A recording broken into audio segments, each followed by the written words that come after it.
Today we're going on an adventure to find some gold-bearing quartz veins. We're going to use a little bit of knowledge, a whole lot of luck. We're going to see some awesome views. We're going to break some rocks. We're going to talk about geology. We're going to go climb up through some nasty brush looking for gold. So let me put this video in a little bit of context. The Mount Baker mining district was prospected really heavy back about 1897, 1898. For about 2 or 3 years, thousands of people came out scouring these hills looking for gold. There were some really rich deposits found, but I think there's still more to be found. So today I wanted to show you how we can use some of the same tools they did with a little bit of new knowledge and a lot of luck, and see if we can find some new undiscovered gold veins. So there were probably 3 major producing mines that occurred in the Mount Baker mining district, and they produced gold and silver up through the 40s until the last one closed kind of right during World War II. In the Ruth Creek drainage, there were no producing gold mines, but hopefully once we get down to this creek, I can show you it has gold in it, and it's fairly coarse, so it hasn't traveled a long way down the creek from the source. And using our new geologic maps, there is a contact in this drainage that is the same contact where 2 of the other major producing mines were founded on. Hey, that's a big rock. I think it's a monster. Came off the mountain and it's sitting right there in the creek. That thing must be 40 feet high. Okay, don't tell my wife or my mom. We gotta cross 20 feet above this creek here, and I hope this log doesn't break, but I want to get back over there where there's some exposed bedrock if I can find it. Well, here's a little spot I'm going to try. I've got some exposed bedrock up behind me. It's got some moss on it. I'll scrape that moss and wash that moss, see if I can find any. But here I want to show you that moss is 2 or 3 feet under the water, and moss doesn't grow underwater. So that just shows you how high the creek is right now. But I might take some of that moss as well. I really like using the moss because it acts like riffles or carpet in a sluice box. And so as the water flows over this, all the gold gets caught in that moss. So it's a great spot to look for gold if you can find it on exposed bedrock like this.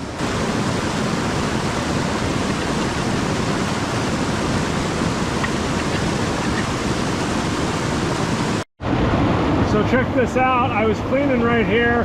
There's a little dribble of water coming down.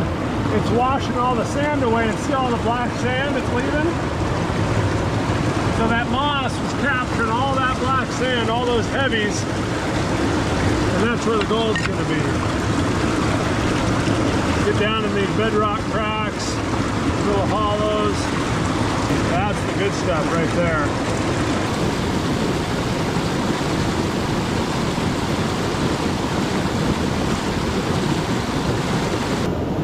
Lots of black sand. Oh man, I had to get back in the truck. The mosquitoes were so bad. But I did 2 pans, and I found 3 pieces of gold. Let me get my, there, now you can see them better. Let me get my up close camera there so we can see them a little bit better. There we go, there's 2 of them. And the third one's right up there in those rocks. So 3 nice little pieces right out of the moss. So now what I want to do is get a really up close look at those. I've got this little microscope, it clips right on my phone. I got a link in the description below if you're interested. But what I really want to show you is I'm hoping this is really coarse, like it's really angular, it's not flat and flaky. There's one of them. And see how it looks like a little nugget? It's not just a super flat little flake.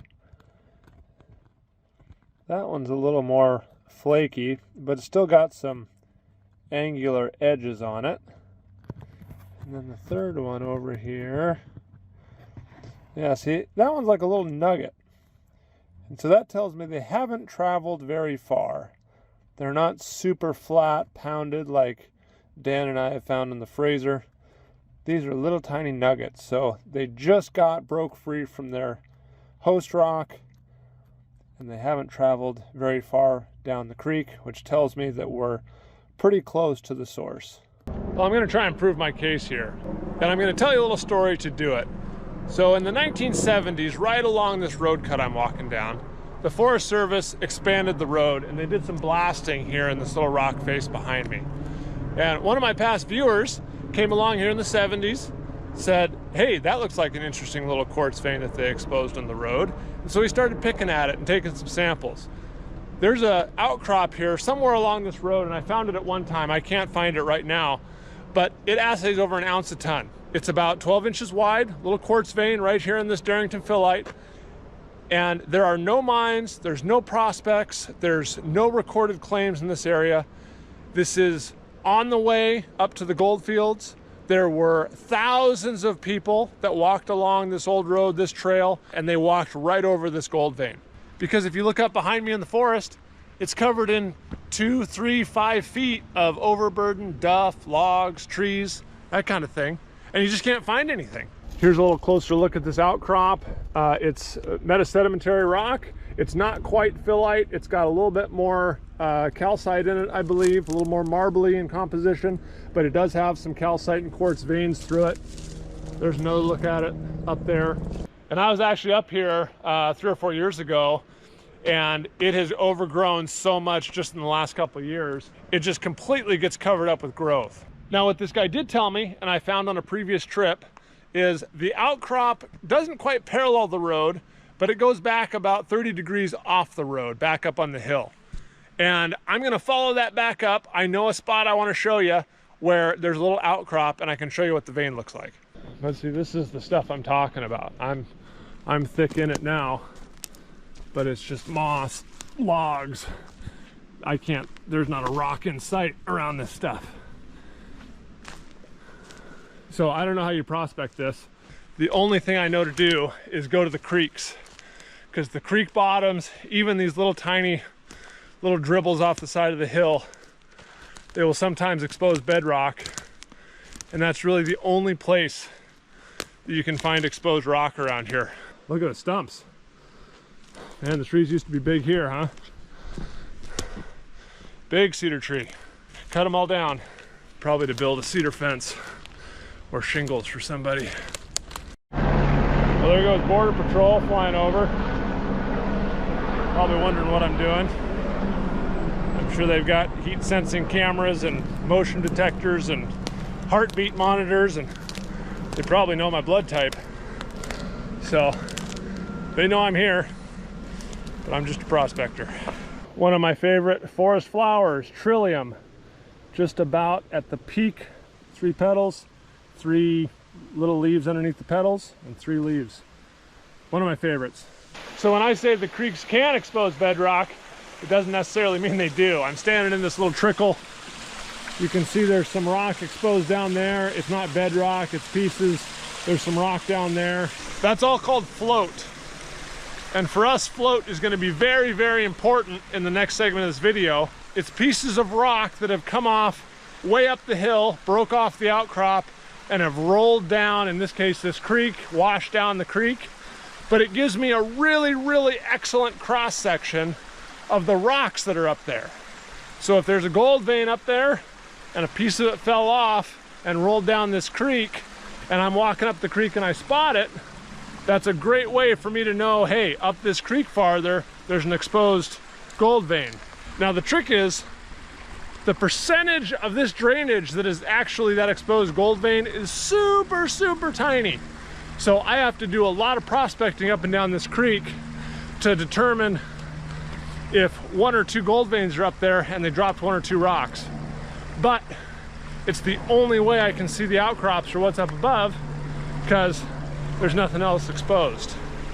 So I'm gonna walk up this creek a little bit, look for some float, and that way we can get some kind of idea of what's upstream from us. Well, if I can brave the mosquitoes for a minute and talk over this creek, this is what I'm talking about. Now, I found this 4 or 5 years ago, so I didn't just discover it on this trip, but I want to use it as a prime example of what I'm talking about. This is a huge piece of quartz vein. It broke off the outcrop. I'm on strike more or less from that vein that was exposed in the road. So I believe the vein outcrop is right in here, maybe within 20 or 30 feet. I have not been able to find the outcrop yet, just this one or two pieces of really, really nice looking float. But this is a perfect example of a gold-bearing quartz vein that has been walked over for 120 years that is undiscovered still. It's right here somewhere, but I don't know where it is. So we'll take a kind of an up-close look here. You can see the quartz, but look right here. Very, very nice sulfides. Loaded with sulfides. Copper staining a little bit. Down this side as well. Lots and lots of sulfides. This is a beautiful, beautiful piece of rock. The old prospectors would get so excited by this. And you might be able to tell in my voice just sitting here, it's really, really interesting. I wish I could find where the outcrop was. But the one thing I can tell you is it's probably not below us because rocks don't roll uphill. So it's either right here, we're right on it, mosquitoes, we're right on it, or it's up a little bit. It came from up the hill a little ways. And for reference, you know, the rock's right down there in the creek. And then if I pan around, there's the road. We're within 150 feet of the road. We're very, very close. It's not like I'm way up on the top of a mountain. It's right next to the road, and the road was built on the old trail that the old miners walked up 125 years ago. So we're right in it. If you were prospecting, you walked right over this one. Here's one of these massive cedar trees that didn't get cut. You can look up there, beautiful tree. I showed one of these on a previous video and everybody jumped all over me because I calculated the value, the board footage in the tree and how much it was worth. This tree, 6 or 8 foot through in the bottom, it's probably a $50,000 tree for board footage. I'm not advocating you cut it down. I'm just putting it in perspective on how big and how valuable these trees are just from an economic sense. But we still have some around the Pacific Northwest. Not many, but if you look in the right spots, you can still find them. Well, I'm a couple hundred feet to the west of where I saw that outcrop in that little creek. Here's another little creek exposed. There's a lot of float in it. I'm gonna be looking for quartz.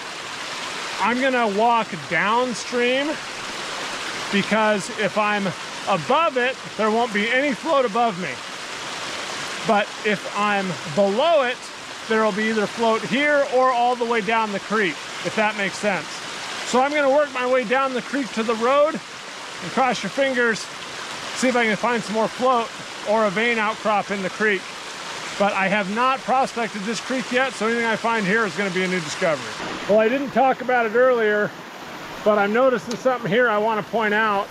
In that other creek with that big boulder of quartz in it that I showed you earlier, the rock right around it was this kind of red, purple looking rock. And I'm seeing a whole bunch of it right here. And I haven't seen any of it coming down the creek.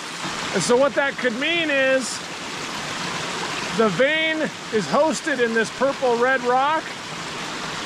And because I just stumbled across some of it, we might be very close to the outcrop. Now the purple rock, the purple colored rock could mean a couple different things.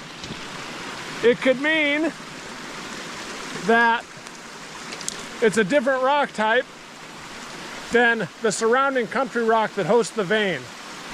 Maybe, kind of unlikely though. What I'm thinking it means, and this is kind of typical for some of these quartz veins that get intruded into their host rock, is they have a baking zone.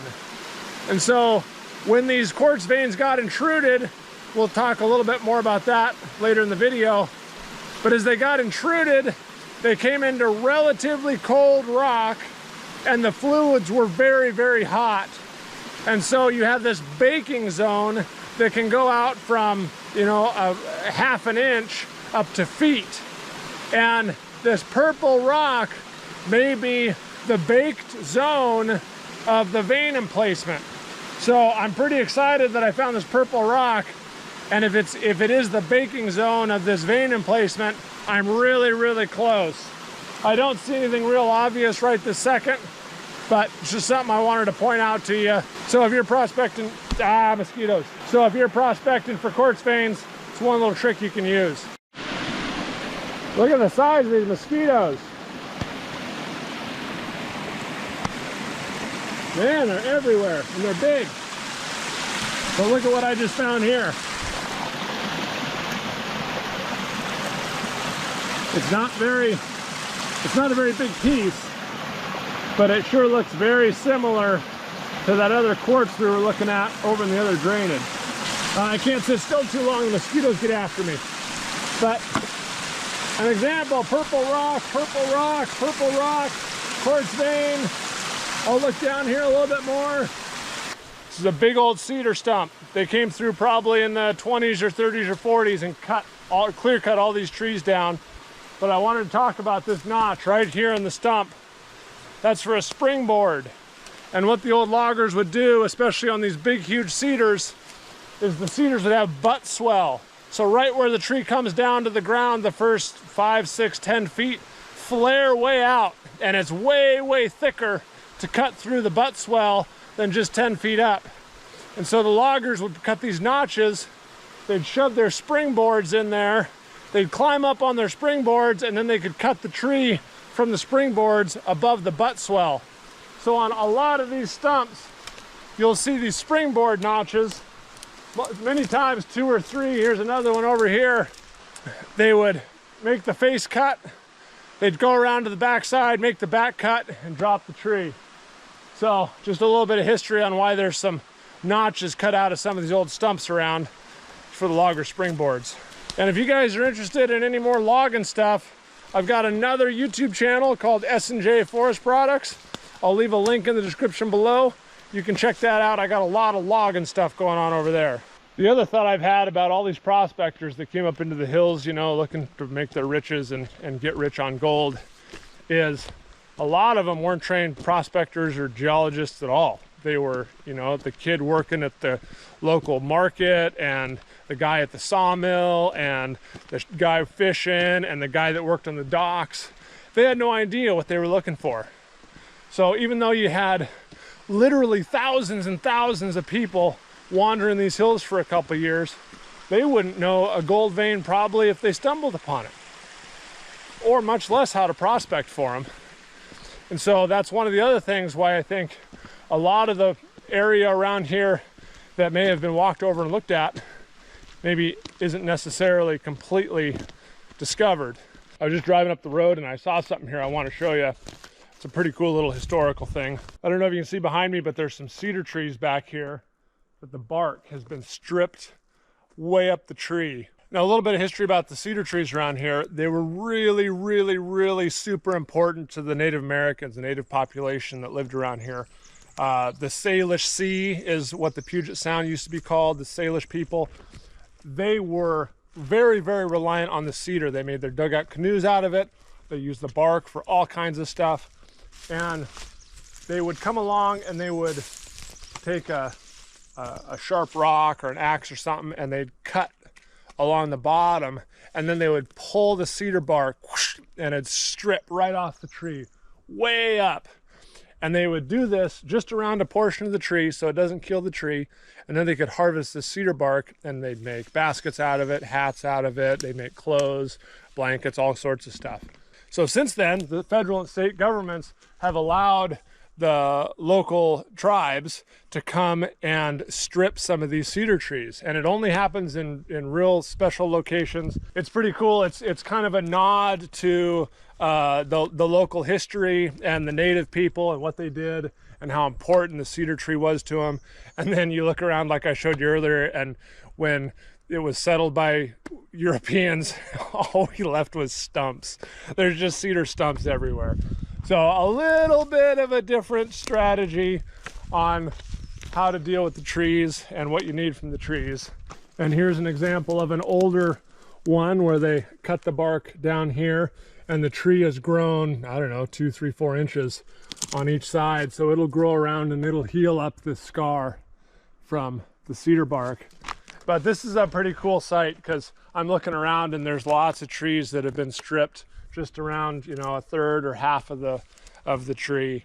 So it's the local people still doing what they do and come up and harvest the cedar bark. Well, I think this is about the best place I can get to give you kind of a regional view of what we're talking about. So the road follows the creek up the valley. This valley was glaciated back in the last ice age and probably had alpine glaciers that ran all the way down it. It's flat-ish on the bottom and then these super steep sides up both sides. You can see maybe if I pan across here, it just goes, you know, kind of straight up on that side. And then over on this side, same thing. It just goes straight up the valley sides. It's very indicative. You have these perched waterfalls. So there's a cirque up there, a basin, kind of a flat spot, and it drains out and then it just falls right down into the forest floor. That's that U-shaped valley. The glaciers came by, scraped it, super steep, flat in the bottom, and you have these perched cirques that drop out all this water down, make these amazing waterfalls, hence why it's called the Cascades. Way back in the distance, you can see a mountain that's kind of rounded. It's gray in color. That's the granite. So we saw that down in the creek. That's granite. It weathers different, and it's real obvious if you know what you're looking for. Like Yosemite is all granite. Sorry, my petrology teacher's rolling over right now, but we're gonna call it granite. If it's intrusive, quartz rich rock, we're going to call it granite. So Yosemite is just covered in granite. It makes those big huge dome mountains. Same back there, you got a dome mountain. Now where I'm standing and down valley from that granite, you have this different rock type. It's gray, it's a little bit more of a slope former. The trees grow on it a lot better. You can see this is all treed, whereas that granite peak is not. Down both sides, this is the phyllite. This is that metamorphosed sedimentary rock I was talking about earlier. We saw some of it in the creek.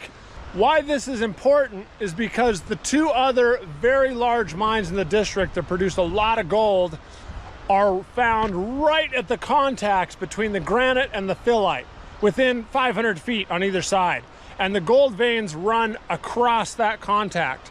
So we're gonna go up the valley, we're gonna try and find the contact between the phyllite and the granite, and we're gonna prospect all along that area and see if we can find any quartz float, quartz boulders that have knocked off the vein, fallen off the vein, and fallen down the hill. And we're gonna scour all over the talus underneath these cliff faces and see if we can find any gold-bearing quartz. Well, we sure do have some amazing views here. I'll get my face out of it so you can enjoy them. But here again is a perfect example of a cirque basin up there. The glacier came by, wiped out the drainage, and so now the cirque basin just comes out and drops down into a waterfall right down into the creek bottom here. Big huge talus slope. All that rock that comes off that hill flows down, makes this big talus, and then down into the creek that washes it down to the ocean. But what I really wanted to show you was over here on this side, a little bit different view. This is a little drainage coming off the north slope of the mountain. Every single rock I see in here is phyllite. Darrington Phyllite, Darrington Phyllite. So this tells me that this whole basin, everything up all the way to the top, is pretty much all phyllite. I don't see any other rock types in here. And so that tells me that we haven't gone even close to the granite contact yet. The granite contact may not be a line that I can put my finger on. It may grade, it may sweep in and out of each other. But what this tells me is I need to go farther up the valley because this is all still phyllite. We're getting closer. There's the granite knob I showed you earlier. And all this over here with the trees is still phyllite. Prospecting from the car. It's my favorite kind. So all these alluvial fans coming out of these drainages, that talus stuff I mentioned earlier. I won't see any exposed bedrock until I get up to the cliff face. All that talus, all that alluvial fan is float that's dropped off these faces. All right, I got it on super duper wide mode, so hopefully you guys can see everything I'm going to talk about. On my left is the granite intrusive batholith. On my right is the phyllite metamorphosed sedimentary rock, and somewhere in between those is the contact. Now let's talk a little bit about how these rocks got here. Regional, huge picture stuff. Off the coast of Washington, we have the subduction zone. The Pacific Ocean plate is subducting under the North American plate like this. The thing that was drilled into my head in geology is as that thing subducts, the plate does not melt, but releases a ton of water. That plate is waterlogged. As it goes down, it warms up and the water comes up into the North American plate. Once that water intercepts these felsic, silica-rich rocks, it melts them, causing volcanism. That's why we have Mount Baker, Mount Rainier, Mount Adams, Mount Hood, Mount St. Helens, all the way down the Pacific coast. What happens is all that water circulating in that hot environment around all these rocks is getting in there and dissolving all these metals. Iron, copper, nickel, lead, zinc. It's dissolved, and we're talking hot water. The environment this is in is hundreds and hundreds of degrees Fahrenheit, maybe thousands of degrees. The pressure can keep that water super hot, super acidic.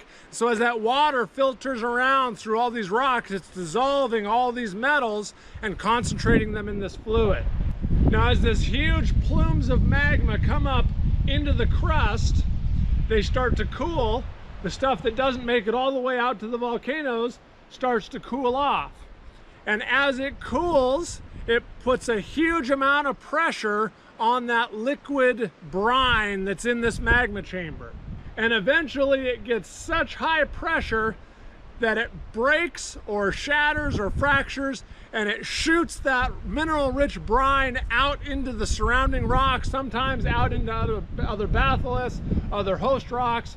But you've concentrated all these metals down to this super hot, rich fluid, and then you inject them into these other rocks. So that's how the batholith got here. That's how that granite got here.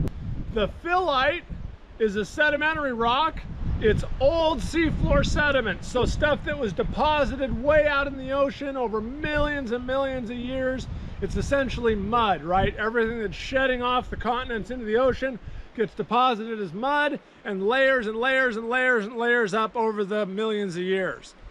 As this subduction is occurring, it's scraping off a lot of that seafloor sediment as it goes down. And so the Olympic Mountains, which are out on the very coast of Washington, are made up of pretty much exclusively scraped off sediment floor. It's called an accretionary wedge. So it's just built up over and over and over of all these seafloor sediments that got scraped off this subducting plate. Well, some of that stuff made it as far east as the Cascades, and you have the Darrington Phyllite. Now what happened is, as that stuff got scraped off, some of it went down further and got kind of worked up into the subduction and the volcanism, and it got metamorphosed into phyllite. So you took mud that probably went into slate, and then it got hot and got squeezed and pushed and squirmed around, and it turned into this phyllite, right? And then it accreted into the Cascades, and this volcanism has come up through. The important part of this is the phyllite may be the source of some of the metals. Those seafloor sediments have very disseminated amounts of copper, gold, silver, all that kind of stuff. And when you get this volcanism coming up and all this hot water circulating around, it could have gone through that phyllite over millions of years, filtered through that phyllite, dissolved all these goodies, and then concentrated in that magma chamber and broke into the phyllite. One of the reasons why you have such rich gold veins right at this intersection, just to the north of me, is you have this magma chamber, you have the phyllite as the host rock, and that's where it went. The mineral water fluid came from the batholith, shot into the phyllite, and it's not like it's shooting miles and miles and miles away. It's shooting a couple hundred feet in this case. And so That's why I'm not looking 2 miles down river for these deposits. I'm looking right at the contact because it came from that mountain and it shot into that mountain. So I'm gonna work up here behind me. We're gonna figure out where the contact is, hopefully, look for some float and try and find some gold veins. Now I can tell you right now, I do not wanna walk up through that. That is a hiker's nightmare. So I'm gonna try and come over here and run up this little stringer of timber here.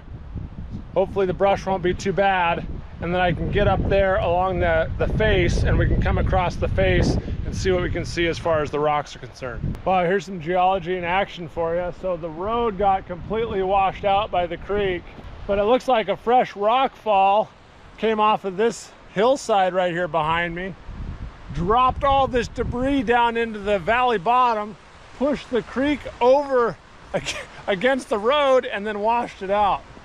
So there you go, geology in action. I'm a couple hundred vertical feet above the valley floor. I haven't made it up to the outcrop yet, but I'm starting to see a bunch of this big float that's come down the hill. So I want to knock it off and see what rock type we're dealing with. I can tell you it's probably granite by the looks of it, but we'll see here in a minute. Well, color me surprised here. When I broke this open, it's quite a bit darker in composition than the granite. This is probably closer to a gabbro, which means it has less quartz. It's more mafic. The crystals are still quite large, so it cooled slowly underground. But it's not the super felsic, intrusive stuff I thought it would be. That doesn't deter me at all. It's just interesting that it's not just this big granitic intrusion. There's actually some more mafic stuff involved as well. But while I was whacking on this, there's a real rusty rock down there I want to go look at. Also that gabbro looking stuff, but it's highly oxidized on the surface, which means it has either been weathering a lot longer or it has a higher iron component. I have to cross this little chute over that next stringer of timber. And I learned something in the last video. On the West Coast, we call this Devil's Club. It's like the cactus of the Pacific Northwest. But a lot of people on the East Coast commented and said, hey, that's not Devil's Club, that's Devil's Walking Stick. So for all you East Coasters out there, found some Devil's Walking Stick. Typically grows in these avalanche chutes. It's real nasty, but something you just got to contend with. Well, it's time. I've gone through the timber as far as I can. Now I got to get out into that. I'm right up kind of under these cliffs. I'm just going to traverse along under the cliff face until I can find that phyllite contact. I'm real confident I'm in the granite right now. All this talus, all this float is intrusive volcanic. So the phyllite is over that way somewhere. I just got to go find it. Oh, I have something I'd like to say. A little PSA, if you will.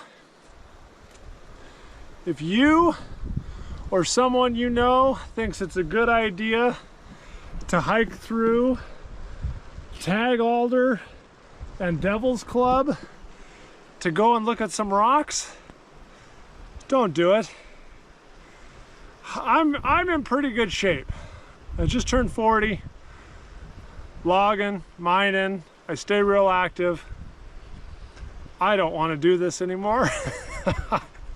I don't know how those guys did this. They had to walk 60 miles from Bellingham through mud and rain and crap and brush. And if they made it up here, then they had to walk through this stuff to go prospecting. And I will tell you this, I've been doing this about an hour and I want to go home and go to bed. I want to go home and just not do this anymore. And it would have taken them 5 days to get to where I'm at. I drove up here and I've been doing an hour and I want to quit. So I'm a wusser. They were really tough. The only consolation prize so far is the views aren't too bad. There's down valley. There's across the valley. I think that's Ruth Mountain. And then looking across and up, there's a great example of a glacier carved valley up towards Hannigan Pass. So here's what I'm looking at. This sure looks like a big boulder of quartz to me. There's another little piece there. There's a piece there. There's some up there. There's a bunch of quartz there. The question is, does it have any metal in it? Well, it's vein quartz, all right. Nice, pure, homogeneous quartz. Doesn't look like there's any metal in it. But what this tells me is the geologic processes that we're looking for are going on in this area. And I'm kind of curious now to crawl up under this cliff face and see if I can find a vein outcrop somewhere along in here, because this is just a big pile of float that came down the hill, and so the vein is up there somewhere. I'm walking up, there's just quartz littered everywhere now. I'm getting real close to something. I'm also running out of room here. I think I found it. I think this is it. Quartz through here, quartz up there. I'm also seeing, I think what's a quartz stringer right there, comes down through here. Oh yeah, right under that cedar tree there. What do we got over here? I'm gonna do this without killing myself, because it's kind of steep down there. Yeah, look at that. There's a quartz vein right there. Right there. Look at that. See? Footwall, hanging wall. I don't think this is quartz, but there's a vein right there. Goes right up the hill. Right there. Huh. I found one. I didn't actually think I was going to find one. Huh. Well, that's cool. Wow. Well, we proved that up pretty nicely, actually. There's a quartz vein that runs right up into the brush there. That's away from the phyllite contact. I really want to get over to the phyllite contact, so I'm going to work my way to the west. But I think we've proved the concept pretty well, that we're in the right geologic environment. I mean, we've got quartz veins, we've got intrusive rocks. I can't say there's a lot of metal in there. There wasn't a lot of mineralization. But like I said earlier, the geologic activity that forms these veins is going on right here. So we're in the right spot. And most of the profitable mines in the district are in the phyllite. And so what might happen is, as the fluids inject into the phyllite, the chemistry changes. There maybe is something that causes the metals to drop out in the phyllite. And so even though we don't have really high mineralization in this vein, we're still in the granite. So I want to work our way over to the phyllite and see if we can find some quartz veins over there and see if they're mineralized. Well, here's some pretty flowers. It's like a nice little spot to sit and take a rest. But I want to look at these rocks. I've come across that little waterfall. We are in the granite now, that more felsic stuff. The trace of that vein comes down right through here and across the creek, but I don't see it up on this face here. But I will pan over. Oh yeah, that's not a good way to go. I might have to go down into that brush. But I'll pan over. You guys can take it in here. Looking up towards Hannigan Pass. Yeah, not too long ago, that whole valley was filled with ice. I came across this little outcrop. That's not granite. That's phyllite. And on the other side of that stream is granite. So we might be standing kind of right on the contact here. That stream actually may be it. Running down, eroding out of that kind of weak point between the two rock types. Here's our two rock types. This is east of the creek towards Hannigan Pass. I thought getting it wet would help, but maybe it doesn't. This is clearly intrusive. a little more mafic than we've seen maybe on some of the lighter colored stuff, but very much intrusive igneous rock, and that's right out of the creek. I'm sitting 20 feet from the creek, and I just broke this piece off. Again, I think the water is hurting us because it's shining on it, but this is phyllite. Old beds, foliation, very fine grained, kind of uniform, dark gray in color. And so we're sitting on the contact right now. So one of the interesting things to me is we're right on the contact. That quartz vein I found earlier is about 300 linear feet to the east. So it's very close to the contact. But I think it's super exciting that we're on the contact. We found the point where those two rock types meet. The granite intruded right to the phyllite, and then the phyllite is the rock type to the west. So very, very cool stuff. Well, this is an interesting spot. I've continued west from the contact. Up behind me, I'm in this kind of scoured gully. All that bedrock is phyllite. We'll go take a look. It's all super, super obvious Darrington Phyllite. All of the float is all granite, all intrusive igneous. So what that tells me is up here not too far, the granite must outcrop and make the rest of the mountain. And so you have a situation where the contact may come up and wrap around, and the phyllite is down low, and the granite has intruded up and over the top. I'm not sure, but you know, there's a lot of granite up there, and there's phyllite right here. So that's kind of my working theory right now. Well, I took 3 steps and I found some granite outcrop. It might be a dike, but right there is granite in situ, meaning in place, bedrock. It looks like it's maybe a dike because all that up there is phyllite still. There's a little bit more granite. Here's a good look at it in the stream bed. Granite and phyllite. And like I mentioned earlier, we might have a lot of fingering going on here where they finger and interlace each other as the granite intruded.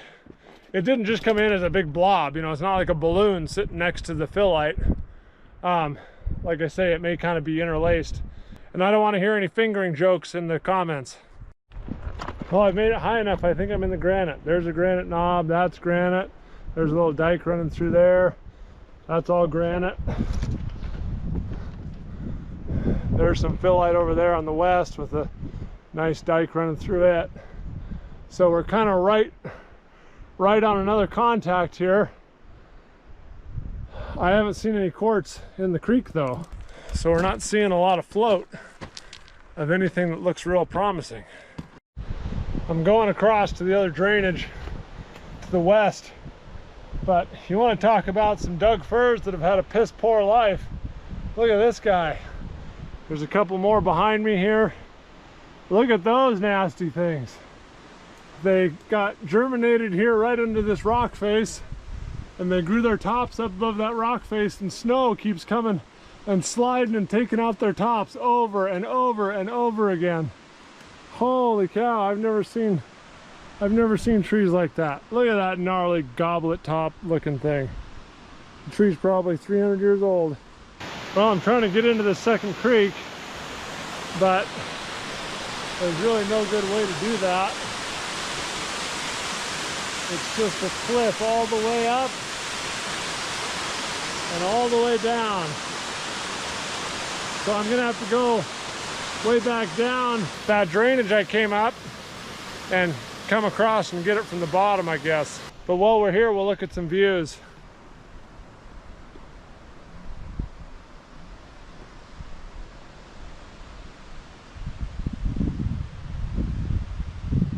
Well, I'm in this other canyon. You can see up behind me, it's real steep. I got down below it. I'm gonna try and walk down this creek a little ways, maybe just all the way out to the road, we'll see. Here's an interesting rock I just plucked from the creek.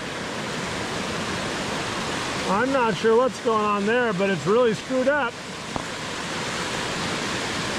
Greens. It almost looks like maybe it's some of that listwanite stuff I've seen in the past up and around here. Let me break it open. Yeah, that looks kind of like that listwanite stuff. Right through there. Right through there. I might have to take him home. I found another piece of that listwanite stuff. I don't think that's what it is actually. It's definitely some quartz vein type of material. I don't know what the green is, maybe chlorite. But that's the best looking stuff I've seen all day. I've got the one rock in my pack. I think I'll take this one home. I want to slab it and get the microscope on it and see if we can see any minerals in there. But this isn't bad looking stuff. There's bears around. Hopefully not between me and the truck. I'm almost done. I really don't want to see a bear. Let me just get to the truck so I can sit down. Well, I'm walking back to the truck now. It was a great day. I am really tired. My knees are pretty sore. But let's get these rocks back to the rock shop. Slab them up and see what we can find.